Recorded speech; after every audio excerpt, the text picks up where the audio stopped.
नमस्कार. नमस्कार. आज पुरंदरच्या मातीतील एक सुपुत्र, खरं तर तो सुपुत्र राजकीय दृष्ट्या देखील राजकीय चर्चेत देखील आहे आणि एक वेगळी स्वतःची ओळख निर्माण त्यांनी मध्यंतरी वाघर सिनेमाचं दिग्दर्शन करून दिली. ते आदरणीय राजूभाई बरकडे आज आपल्यासोबत या चर्चेसाठी आहेत. नमस्कार. नमस्ते. थेट माझा पहिला प्रश्न आहे आपल्याला. आपण सामाजिक कार्यात आपलं खूप चांगल्या पद्धतीने आपण करतच आहात, पण एक वेगळ्या पद्धतीने समाजकार्यच म्हणायचं का? वाघर चित्रपटाची निर्मिती करून नक्की एनटी बांधवांवरती होणारे अन्याय एक प्रकारे आपण त्यात दाखवले. त्यामध्ये मुलींचं शिक्षण असेल किंवा इतर ज्या समस्या असतील ते दाखवण्याचं काम केलंय. मग फील्डवरती कोणतं चित्र तुम्हाला चांगलं वाटलं? राजकीय सामाजिक जे आपण करता समाजकारण ते, की चित्रपटाच्या माध्यमातून सुरू केलेलं दिग्दर्शन? चित्रपट हा विषय वेगळा आहे आणि पॉलिटिक्स राजकारण हा विषय वेगळा आहे. चित्रपटाच्या माध्यमातून आपण समाजाची जनजागृती करू शकतो, परंतु राजकारण हा विषय असा आहे की फील्डवरती लोकांचं शासनाच्या माध्यमातून त्या लोकांची जी कामं आहेत, तर ती कामं जर आपल्याकडे सत्ता केंद्र जर आपल्याकडे असेल तर ती सत्ता केंद्राच्या माध्यमातून आपण लोकांची कामं करू शकतो. परंतु चित्रपट सृष्टीत मी काम करत असताना चित्रपट सृष्टीमध्ये जे समाजामधले जे तळागाळातले वंचित घटकातील जे बांधव आहेत, त्या बांधवांमध्ये जो विचार आहे, माझ्या चित्रपटाचं नाव मुळातच वाघर आहे. वाघर म्हणजे जाळं. ते जाळं कुठलं? विचाराचं, अज्ञानाचं, अंधश्रद्धेचं, अनिष्ट प्रथा, परंपरा, रूढी, यामध्ये ह्या वाघरेमध्ये हा समाज गुंतलेला आहे. आणि जोपर्यंत ही लोक ह्या वाघरेतनं, ह्या वाघरेच्या विचारातनं, अज्ञानाच्या विचारातनं, ह्या वाघरेतनं जोपर्यंत ही लोक बाहेर पडत नाही, तोपर्यंत त्यांचा आणि सामाजिक विकास होऊ शकत नाही. म्हणून ह्या चित्रपटाची मी ह्या अज्ञानातनं बाहेर पडावी म्हणून वाघर नावाचे चित्रपट मी काढला. काही दिवसात आपल्या देशाच्या लोकसभेच्या निवडणूक लागत आहेत.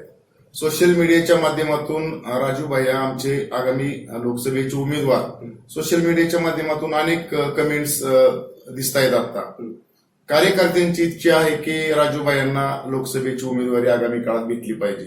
वास्तविक तसं जर पाहिलं तर इतिहासात आतापर्यंत तरी किमान पुरंदर मधला खासदार झालेला नाही. तर जे चाहते आहेत, जे तुमचे कार्यकर्ते आहेत, त्यांची इच्छा आहे, त्या गोष्टीकडे कसं बघता तुम्ही? कसं आहे, आतापर्यंत तर आपण पुरंदरची माती जर पाहिली तर पुरंदर मातीमध्ये अनेक महापुरुष जन्माला आले. म्हणजे महात्मा फुले खानावळीला जन्माला आले. आपण छत्रपती संभाजी महाराजांची जन्मभूमी पुरंदर आहे.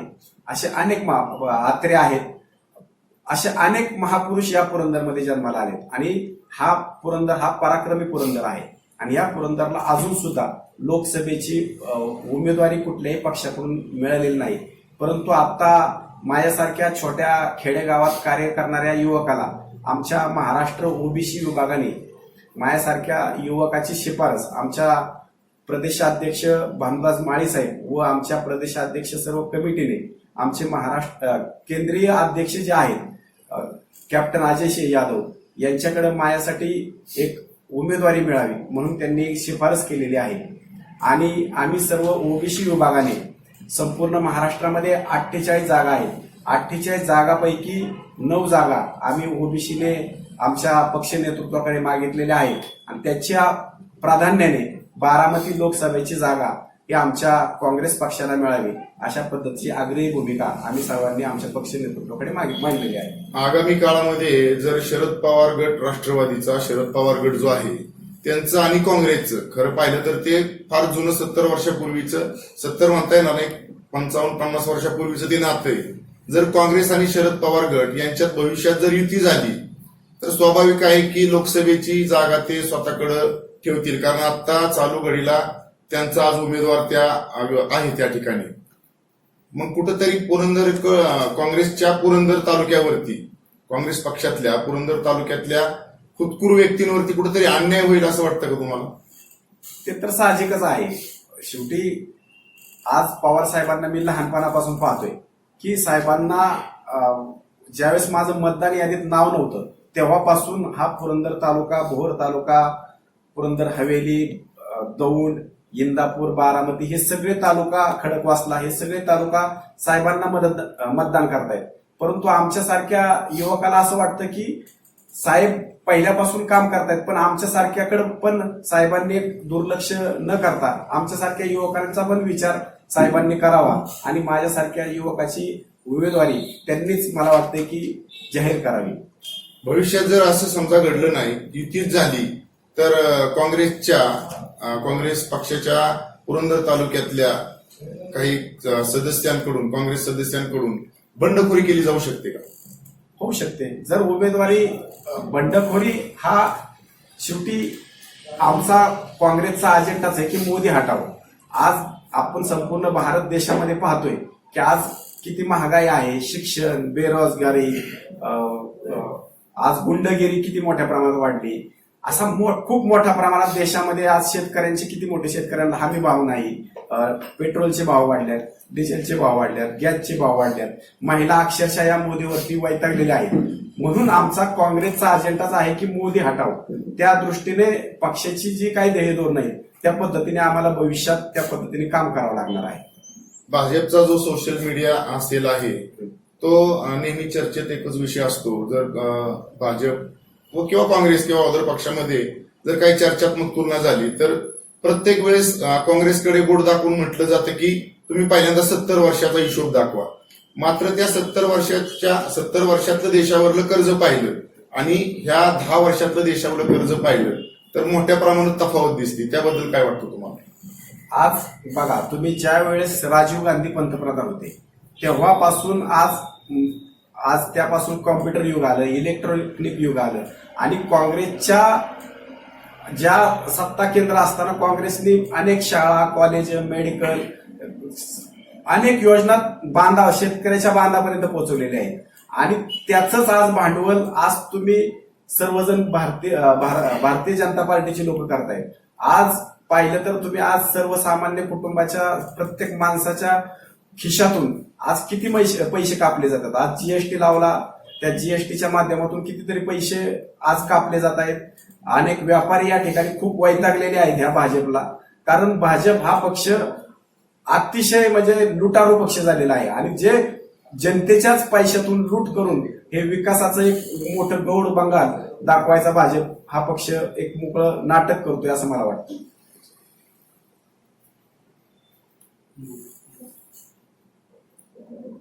कुठंतरी आतापर्यंत बारामतीच्या प्रॉपर बारामतीचा खासदार आहे आता, बारामती आणि पुरंदरची जर तुलना केली तर कुठंतरी असं दुय्यम वागणूक दिल्यागत वाटतं का? कारण बारामतीचा विकास हा आज देशाचा अजेंडा झालाय, तर पुरंदर तालुक्यातला झालेला भकास किंवा दुष्काळी भाग हा खूप खालच्या लेवलला आलाय. तर तुलनात्मक कुठंतरी पाहिलं तर कुठंतरी दुर्दैव वाटतं का तुम्हाला? निश्चितच आज पुरंदरचा प्रत्येक युवक आणि पुरंदरचा प्रत्येक शेतकरी आज आम्ही सर्वजण आज दुष्काळाच्या छायेखाली आम्ही सर्वजण जगतोय. आज आमच्या पुरंदरचा पूर्व पट्टा आणि हा सगळाचा जर पट्टा बघितला, बेलसर, माळस, सिरस त्या भागाकडचा जर पट्टा बघितला तर त्या भागामध्ये अक्षरशः शेतकरी आता मेटाकुटीले आहेत. गुरांना चारा नाही, गुरांना प्यायला पाणी नाही, अशा अनेक समस्या आमच्या पुरंदरकरांना भेडसावत आहेत.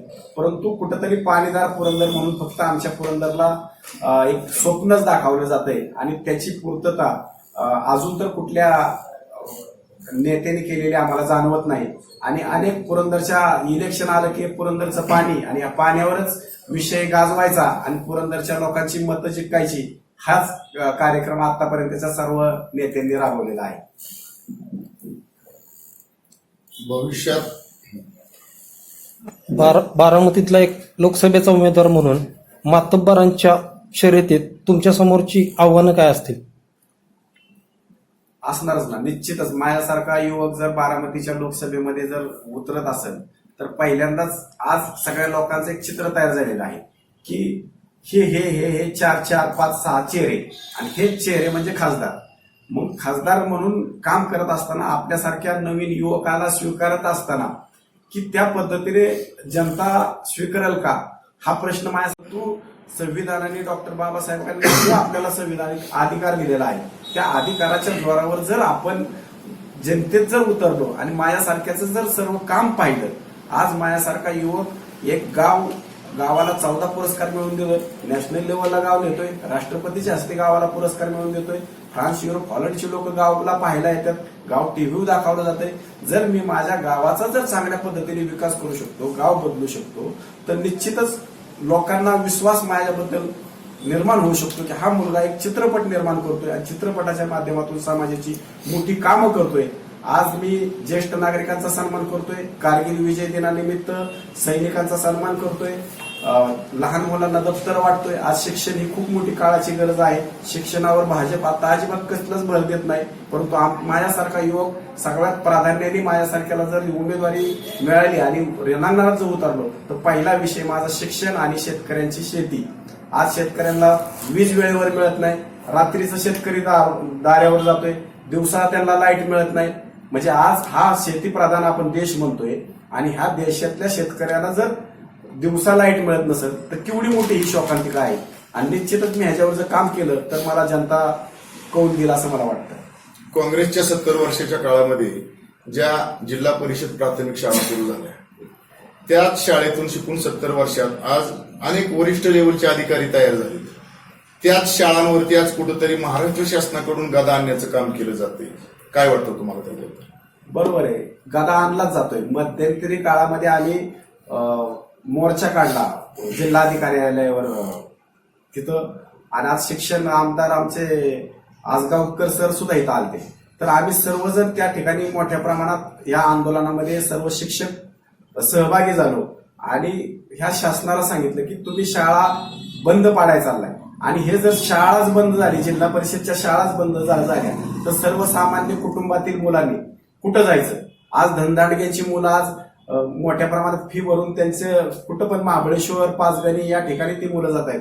पण ह्या गरिबांची गोरगरीब, आज आमचा पारडी समाज शिक्षणापासून वंचित आहे, आज आमचा डोंबारी समाज शिक्षणापासून वंचित आहे. आणि मग ह्या आपण म्हणतोय देश महासत्तेकडे चाललाय आणि आपला भारत देश स्वतंत्र होऊन 75 वर्ष पूर्ण झाली, परंतु ह्या तळागाळापर्यंत शिक्षण पोहोचणार कधी? आत्ताच जर तुम्ही शाळा बंद करायला लागला तर त्या शाळेचा त्याचा उपयोग ही सर्वसामान्य जनता कधी घेणार? मग थोडक्यात असं म्हणायचंय का की वंचित घटकातल्या मुलांना शिक्षणातल्या प्रभावापासून खऱ्या अर्थानं दूर ठेवण्यासाठी केला जाणारा हा केविलवाला प्रयत्न आहे का? यस, बरोबर आहे. कारण आज ह्या सरकारला समाजामध्ये अज्ञान, अनिष्ट, प्रथा, परंपरा, रूढी यामध्येच गुंतून ठेवायचे आहे. ज्यावेळेस एखादा मुलगा शैक्षिक होईल त्यावेळेस तो प्रश्न विचारायला सुरुवात करेल. डॉक्टर बाबासाहेब आंबेडकर नेहमी म्हणतात, शिका, संघटित करा आणि संघर्ष करा. आणि ह्या पद्धतीने जर एखादा विद्यार्थी, एखादा मुलगा शिकला तर तो संघर्ष करण्यासाठी प्रवृत्त होईल आणि तुम्हाला प्रश्न विचारेल. त्यामुळे ह्यांना प्रश्न विचारणारी माणसं नाही तयार करायची, ह्यांची लाचारी पत्करणारी माणसं ह्यांना हवी आहेत. म्हणून शिक्षण रोखण्याचं काम हे सरकार करते. थोडासा वेगळा प्रश्न आहे, पक्ष फुटला तरी चालेल. आज सोशल मीडियाच्या माध्यमातून ह्या गोष्टी नवदान आहे. अनेक शिवसेना फुटली, राष्ट्रवादी फुटली, शिवसेनेतून शिंदे मुख्यमंत्री आहेत ते फुटले, ते समजा घराणीशाहीतून नव्हते.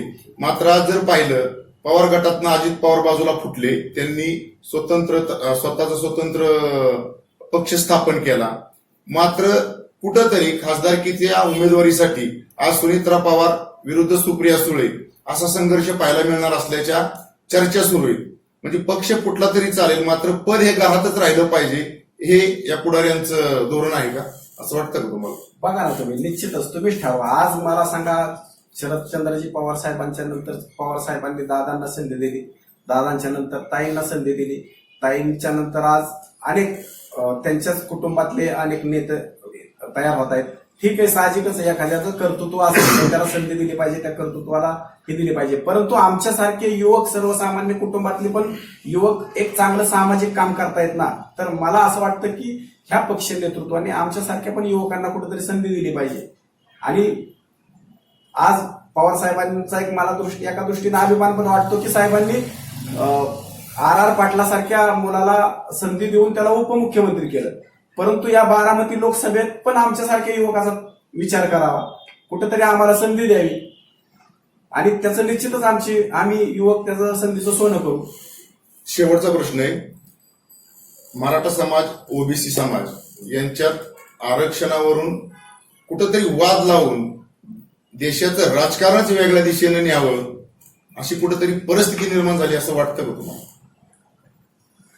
तसं पाहिलं तर हा समाजामध्ये वाद लावणारे समाज हा भावना प्रधान आपला देश आहे आणि भावनेवर खेळ खेळला जातोय आता सध्या.